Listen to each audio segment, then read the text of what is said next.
Ciao a tutti. Vorrei iniziare sottolineando che quando parlo di narcisismo mi riferisco sempre sia agli uomini che alle donne. Vi sono ben due tipologie di narcisisti che si atteggiano in pubblico in maniera completamente differente. Ma andiamo con ordine e analizziamo il comportamento di entrambi.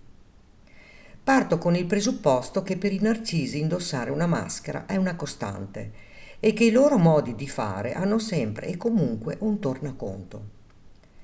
Esiste il narcisista che in pubblico assume un comportamento piuttosto riservato, apparentemente timido, agitato, spesso ansioso, non presta molta attenzione alla conversazione o alla persona che ha dinanzi a lui, ma il suo pensiero fisso è come fare colpo sulle donne che si trovano nelle vicinanze.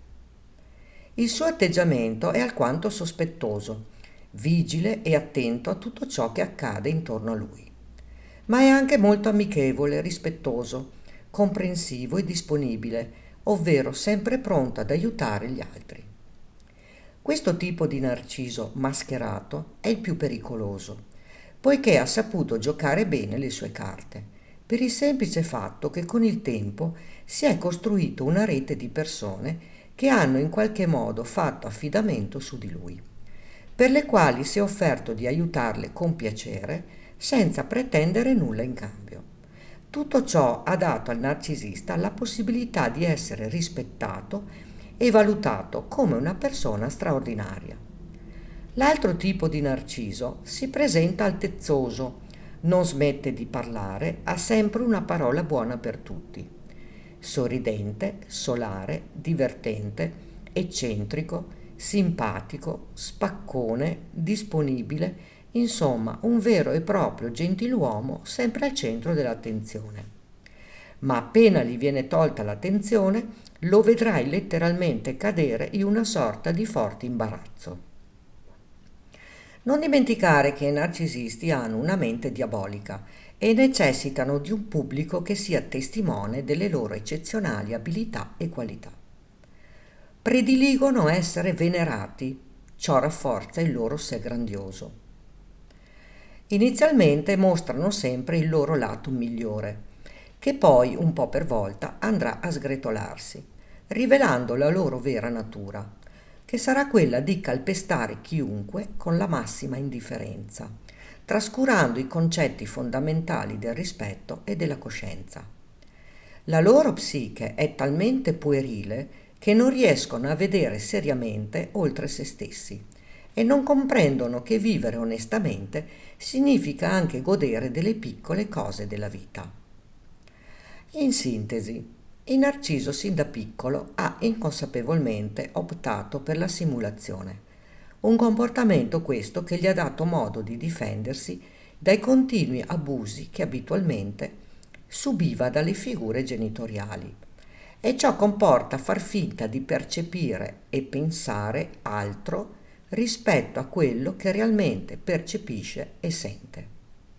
Se ci soffermiamo per un istante, si può comprendere che in senso stretto non è un menzognero, ma è puramente convinto che quella sia la sola maniera di vivere adeguatamente. Vivendo in tal modo perde il rapporto con se stesso e non ha nemmeno più la percezione di quale sia il suo comportamento, poiché il tutto si è trasformato in un impulso meccanico.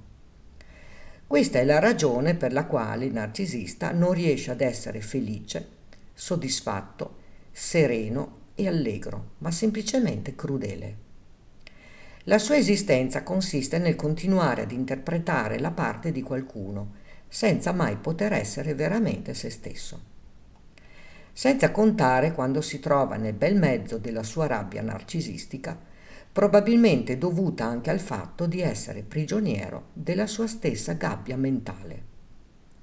In pratica, il narciso ha smesso di crescere emotivamente e rimarrà per tutta la vita con un senso di nullità e non avrà mai la possibilità di evolvere. E tu fai sempre molta attenzione quando incontri nuove persone. Impara ad osservarle bene e non dare giudizi troppo superficiali, ma concentrati sui modi di fare e di dire Non avere mai fretta nell'iniziare una frequentazione con qualcuno. Datti tempo. Se è quello adatto a te, nessuno te lo porterà via. Fidarsi è bene, non fidarsi è meglio. E a te è capitato di osservare un narcisista in pubblico? Racconta qui sotto nei commenti. Ricordati di iscriverti al canale così potrai ricevere le notifiche dei nuovi video. Grazie per avermi seguita.